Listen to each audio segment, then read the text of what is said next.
702, Series 7, Episode 2. Written and edited by Daniel Spitzer. Audio by Sarah Fee and Daniel Spitzer. Music by Kevin MacLeod. PGTTCM is part of the Dark Myths Collective. We are engaged in an ongoing discussion of the Cthulhu mythos and its timeline regarding Earth. To be part of it, contact us at pgttcm@gmail.com or join us on Facebook or Twitter. Just search for PGTTCM. Do you want me to give you a cleaner email address? I can edit it. Okay. And remember to rate, review, and subscribe to PGTTCM on iTunes and Stitcher or wherever you listen to podcasts. Donate to patreon.com/PGTTCM and get something cool each month. Early release episodes, unique audio content, otherwise unreleased banter, and our ever-popular sticker cult are just a few of the options. People's Guide to the Cthulhu Mythos is brought to you by BunnySlippers.com and FoundItemClothing.com. Hey, keep your feet warm and cute this winter with some Cthulhu slippers from BunnySlippers.com, and get your favorite screen-accurate shirts from your favorite films from FoundItemClothing.com. Greetings, listeners. It is we, DB Spitzer and Sarah Fee, here to talk to you once again about the Cthulhu mythos. Its books, its monsters, its unfortunate human casualties, its timeline in general, and even its tangential bits, like the dreamlands or things of a weird nature, or things that are Lovecraftian leaning. Once more we head into those dark woods, further feeling those malevolent forces upon us. Once again we walk down the lightless stone staircase in the middle of nowhere. Check out the show's merch table at pgttcm.threadless.com. You can find lots of cool shirts and mugs and stuff there. All original designs of DB Spitzer. No. March 15th. No. March 15th, dude. Wasn't that when that was when Caesar was stabbed? Was it? March 15th, yeah. Maybe that is Middle the of Ides. March. Ides of March. Yeah, I don't know. I think you're wrong. Listen, Ides happened every month. Yeah. Yeah, I know. Yeah, in the middle. Anyway, Herbert West, ReAnimator. What the fuck? Yeah. It's a gross story. It's a gross, racist story. But, like, the whole, like, thing where the only black man is a backstreet boxer and that he's the one who eats a child, that's just, Yeah, but check this out. He got a name. We know what his name is. Yeah, also Herbert West's mom had a name. Oh. Crazy Pants. That child's mom, though, died of hysteria. H.P. Lovecraft didn't write that part. Bullshit. Really? Yeah. Well, that makes more sense. Yeah. Apparently she died of hysteria. Well, I mean, that was a real thing back then. No, it wasn't. It was never a real thing. It was always bullshit. It was a way to control women. Always bullshit. Well, the idea that the uterus can make you do strange things is like a patriarchal revenge for the fact that dicks do make you do strange things. Yeah. Okay. Yeah. All right. So I'm not trying to be dismissive of your uterine talk there. Okay, so we're going to be talking about Herbert West ReAnimator this week on People's Guide to the Cthulhu Mythos. It's good to be back. It is the middle of March, or as I like to call them, the Ides of March. Herbert West ReAnimator. Jerk. As we've talked, one, it's gross. Really gross. Two. Wait. So, like, what I wanted to say was that, like, we've been trying to talk about this episode for a week, but every time we sit down to talk about it together, we're eating. Yes. And you've been like, we can't talk about it now. No, we cannot. And now that I've read some of it, I completely understand why. Yeah, no, it's gory. Gory and gross. It's racist. What I wanted to say, besides the fact that we could never talk about this over food, was that you also told me that Herbert West ReAnimator is supposed to be a satire of Frankenstein. The Frankenstein's monster, Mary Shelley's Frankenstein's monster. The thing about that is I wonder what H.P. Lovecraft thought about Mary Shelley. Well, there is writing by H.P. Lovecraft called something about writing in the supernatural or something about that. About and you know, everyone's screaming at their podcast player right now, at their iGramophones about it's this, and it's like yeah I know it's that, but I don't have it in front of me right now. Anyway, he talks about Frankenstein and various other horror stories that he liked and that influenced him. Huh. And that would be a good way to find out what he thought of Mary Shelley, and Yeah. or if he says anything about Mary Shelley, or if he just, is like, oh, that one guy's wife. Oh, yeah, Mr. Shelley, the poet. Herbert West ReAnimator is so nowadays, if you say Herbert West ReAnimator, people are going to think of the movie ReAnimator, featuring Jeffrey Combs, and it's not because of Jeffrey Combs, and it's not because of the film. It's the fact that it's a literary podcast. We're ignoring that. We're ignoring the fact that ReAnimator gives the narrator a name, which is, I think, Dan Kane. But we're treating this a bit more like Fight Club, where the narrator still has no name. What's really interesting to me about the I am Jack's reagent. Right. a lot of I cause corpses to rise from the dead. Okay. So a lot of HP's narrators don't have a name. Yeah. And what's interesting to me, of course, is that, like, who reads the book, I mean, I don't know, it's like knowing H.P. Lovecraft's, like, blah, blah, blah stuff about women and whatnot, you can assume that all of his characters are white men. It's interesting to me that, like, for instance, you can read the stories, and as long as it's a female voice in your head or something like that, then you can imagine that it could be anybody. Ooh. To have some privacy. Yeah. Yeah. To have that big of a house and no servants, something must be going on. Especially back then, you need at least 3 people to use the vacuum cleaner. So yes, and this is another example of H.P. Lovecraft's story writing, where it's Herbert West, 1883 to 1921, is a fictional character in a series of short stories written by H.P. Lovecraft. Ever hear of the guy? 1883, according to P. Rollick, Evangeline West gives birth to the bastard Herbert West. 1898, West enters Miskatonic University. 1904 to 1905, the narrator recounts his history with the title character, who has recently disappeared. As a medical student at Miskatonic University, the narrator becomes fascinated by West's theories, which postulate that the human body is simply a complex organic machine which can be restarted. West eventually realizes he must experiment on human subjects. The 2 men spirit away supplies from their medical school and set up their lab in an abandoned farmhouse. At first, they pay a group of men to rob graves for them, but none of the experiments are successful. West and the narrator then rob graves themselves. One night, they steal the corpse of a construction worker who died that morning in an accident. They take it back to the farmhouse and inject it with West's solution, but nothing happens. Later, an inhuman scream is heard from within the room containing the corpse. Moved by instinct, they flee into the night. West accidentally trips over a lantern on the way out, which starts a fire. West and the narrator escape. The next day, however, the newspaper reports that a grave in Potter's Field, violently molested the night before, displays the claws of a beast.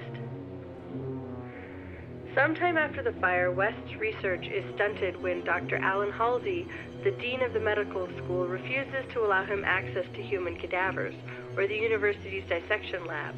West has a stroke of luck, though, when a typhoid epidemic breaks out, and West and the narrator are called to help tend to the many dying victims. West begins injecting his patients with a new serum, which has no greater effect than to cause some of the body's eyes to open. Eventually, Halsey succumbs to typhoid, and, as a final act of twisted respect for his former rival, West steals his corpse to reanimate.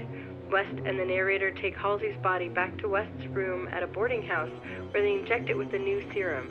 Halsey does, in fact, reanimate, but inexplicably, he is less intelligent and more violent than his previous experiment.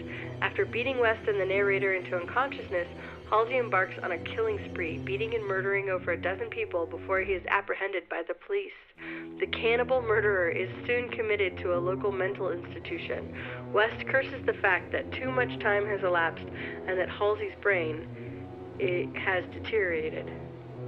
1906 to 1909. Now licensed doctors, West and the narrator go into practice together in the small New England town of Bolton, purchasing a house near the local cemetery to have easy access to corpses.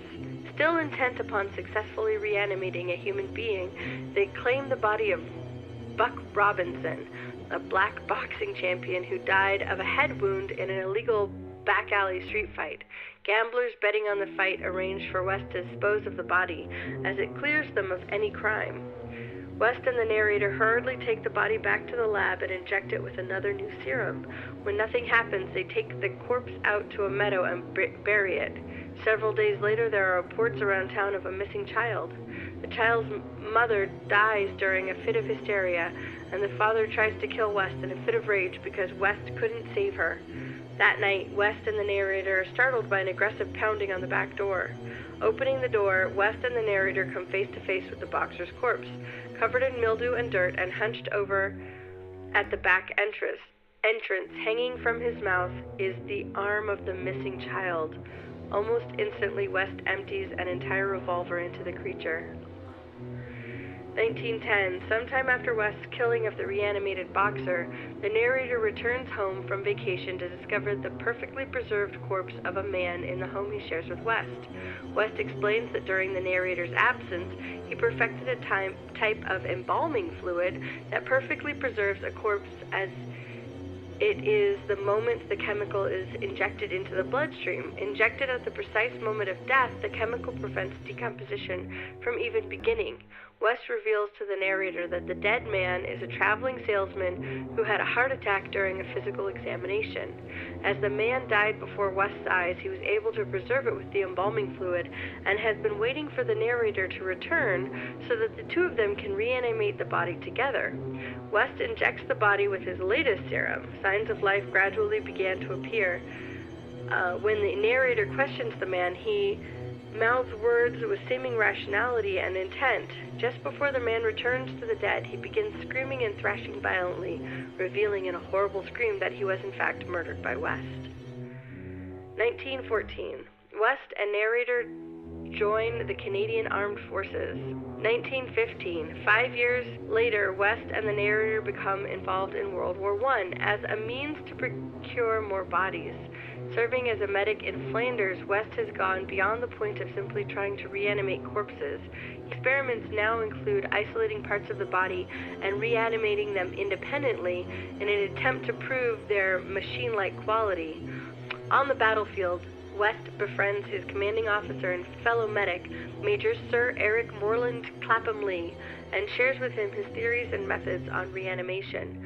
Shortly thereafter, Clapham suffers near decapitation and dies when his plane is shot down. West immediately begins to work on Clapham's body and injects the trunk of his body with his serum and places the head in a vat.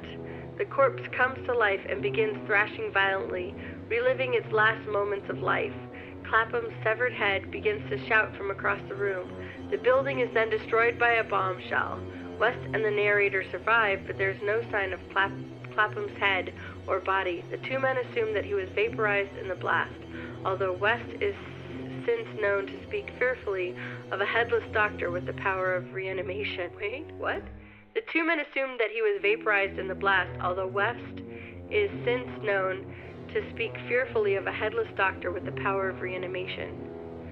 1918, Herbert West establishes a relationship with the artist Richard Upton Pickman, according to Rollick in Pickman's Marble.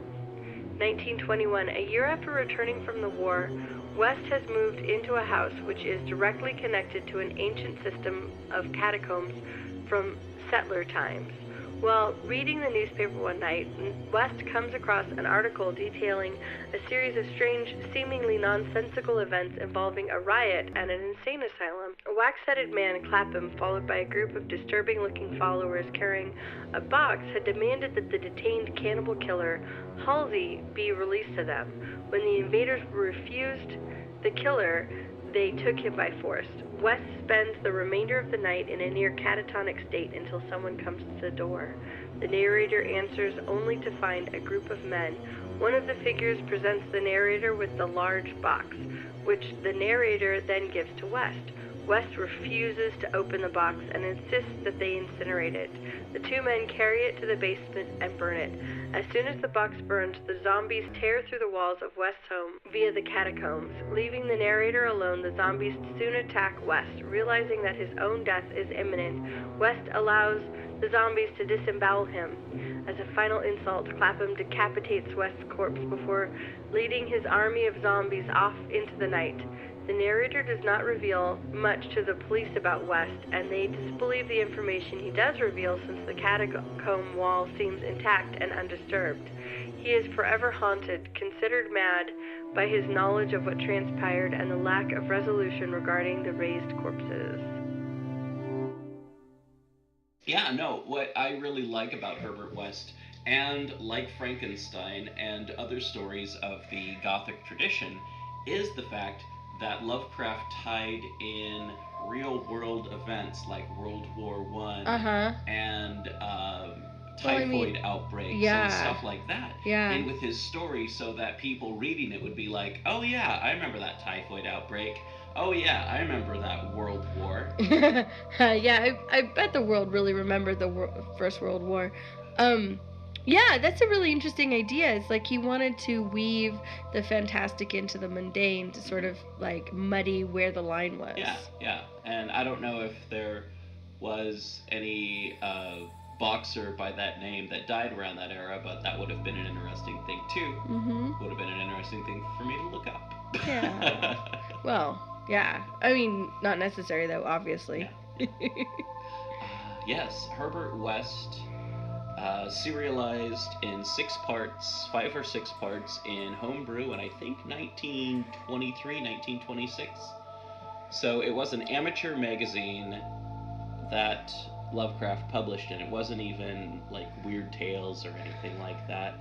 So if there is a bit of a gross amateurish quality to it, it is because of amateurish writing of H.P. Lovecraft, and also the fact that it wasn't edited by any major publication and meant for publication or meant for any mainstream publication at that time. So there's some things about Herbert West ReAnimator that are a little bit problematic, and just in a technical sense. Yeah. Not problematic in the sociological sense. I have to say that even the summary that you had me read really is way more gory than a lot of HP stuff that I've gotten into. Yeah. It's like when we were discussing in episode 700 about what makes the mythos. Yeah. One of the things is that everything's slimy. Yeah, and this is one of the least mythos stories. It's just the fact that this kind of like I don't know.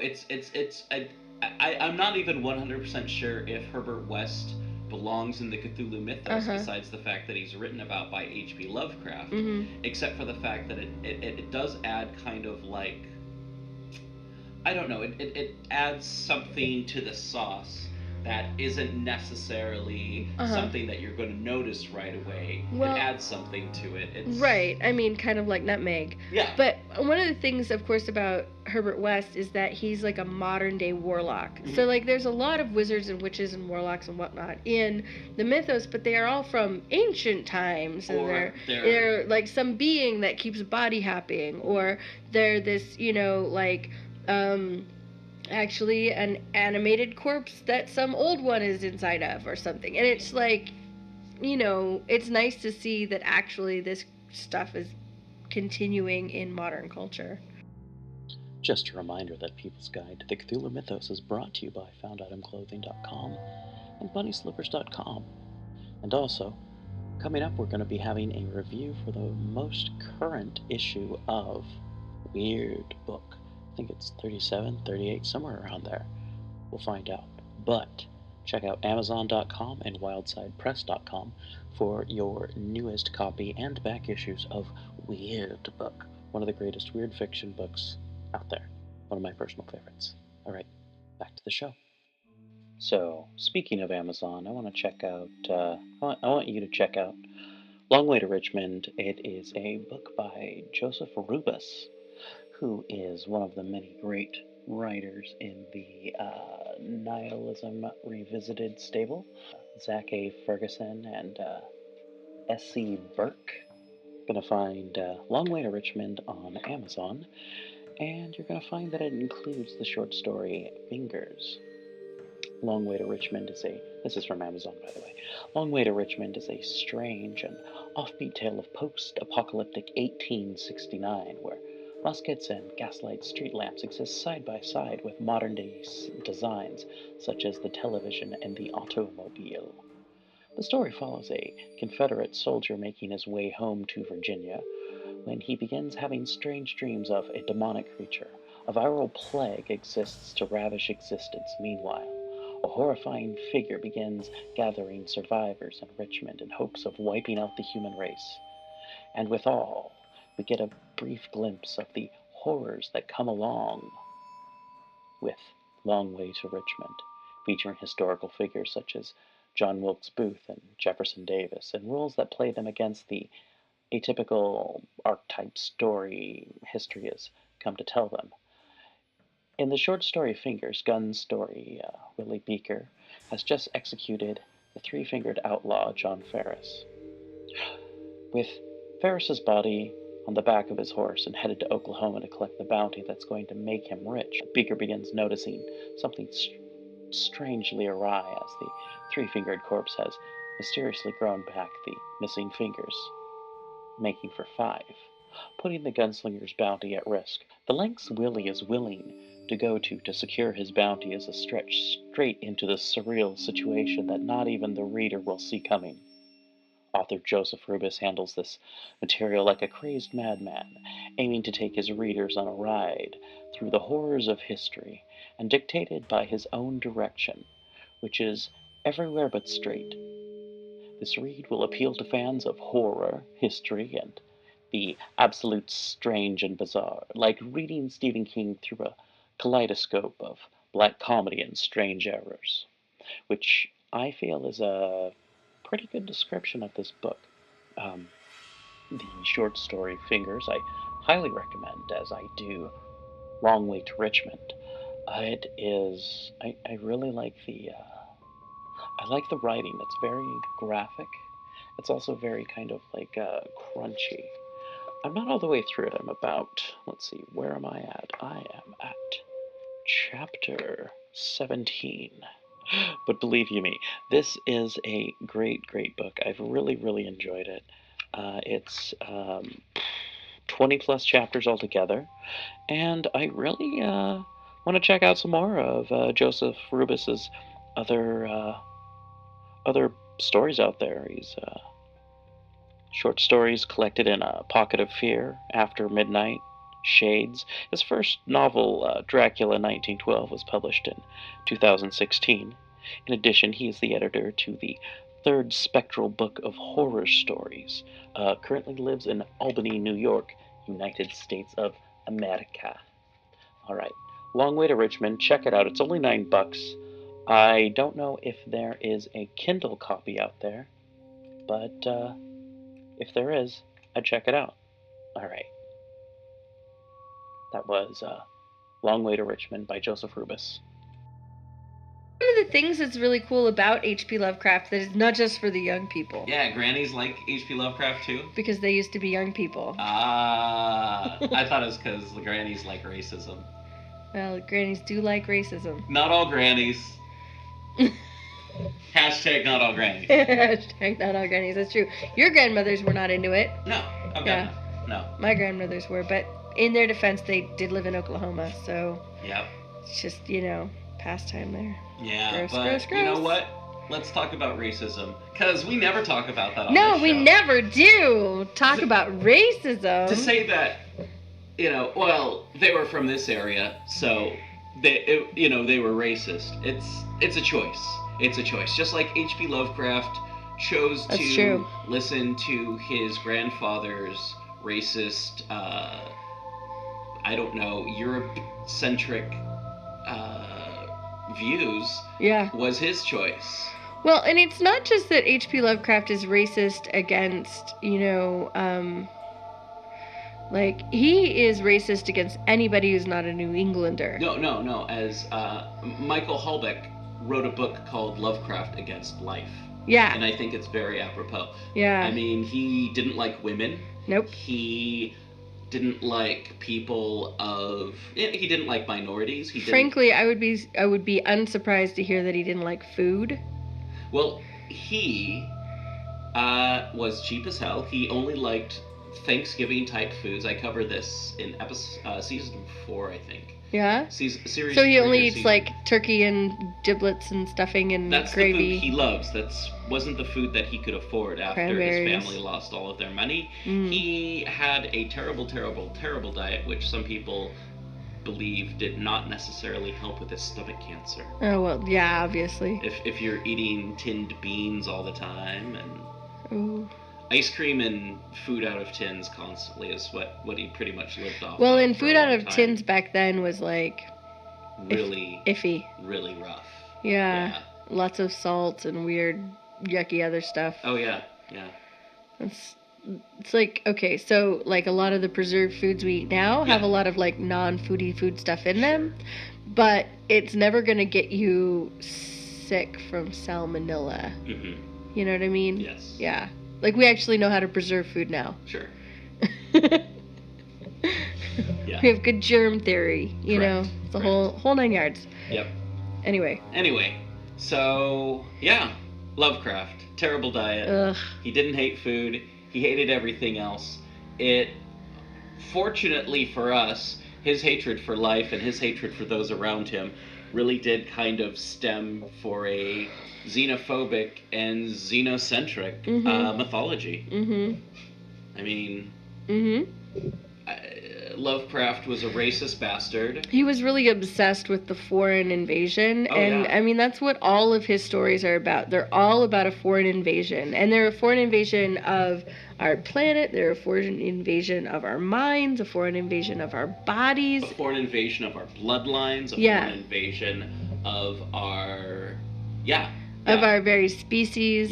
The idea that we aren't as great as we think we are, and that there's all this gross, slimy stuff out there waiting to use us for sex and food. Yep. Yeah. And Lovecraft also wrote that humanity was created by in an accident creating biological construction equipment at the Mountains of Madness. And also anything humanity's thought of for religion and anything like that, that's all stuff Cthulhu put in our brains back before we were even ape men. Like the dinosaurs had sendings by Cthulhu. I mean, the woolly mammoths, the Cro-Magnons, the Homo habilis, and it's pronounced habilis. Yeah. And you're pronounced fired. No. What? I'm rehiring you back. Okay, good. Phew. Yeah. Look, there just aren't that many podcasts out there hiring. Is there anything that you would like to say before we sign off?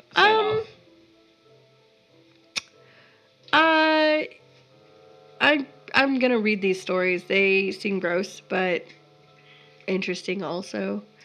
You know, I like the idea. I mean, of course, death being like this final goodbye is a huge part of like the human experience, where we are born and we live and we die, and that is just the thing. And the idea that you could come back is, of course, a huge part of human mythology in general. But this idea of you come back, but you have to come back as a cannibalistic monster, violence, is really interesting to me. Also, does Clapham's head get reanimated because his body is reanimated? Are they still somehow mystically connected? Yep. Because he doesn't inject the serum into his head, just his body, right? His head is in a vat. A vat of the stuff? Yeah. Oh, yeah. That was unclear to me in the synopsis. Yeah. But if you want to hear the whole story next week...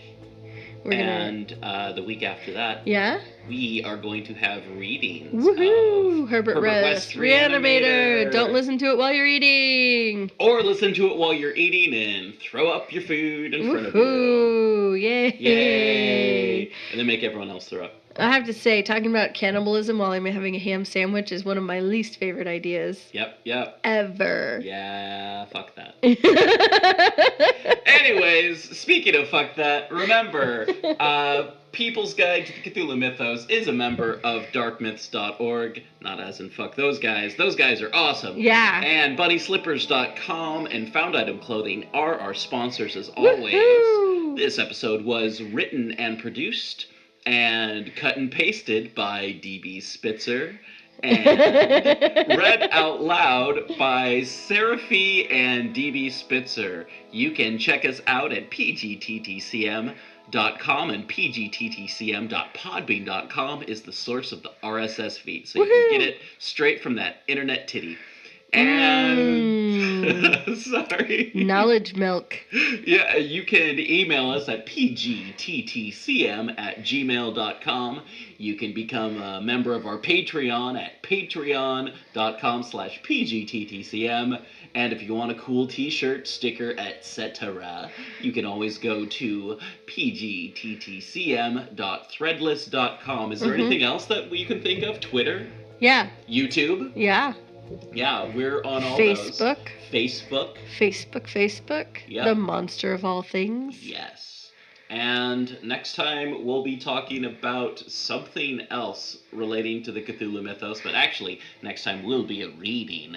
And I'm slipping in continued readings of the Great God Pan, so Woohoo! You'll be able to continue to hear those for the next couple of weeks. Excellent. Yeah, so I'm probably going to have like one or two episodes dropped. Yeah, that sounds awesome. 1 or 2 episodes of Herbert West ReAnimator next week, and then maybe 1 or 2 the next week, and possibly the week after that if I do it 2 episodes.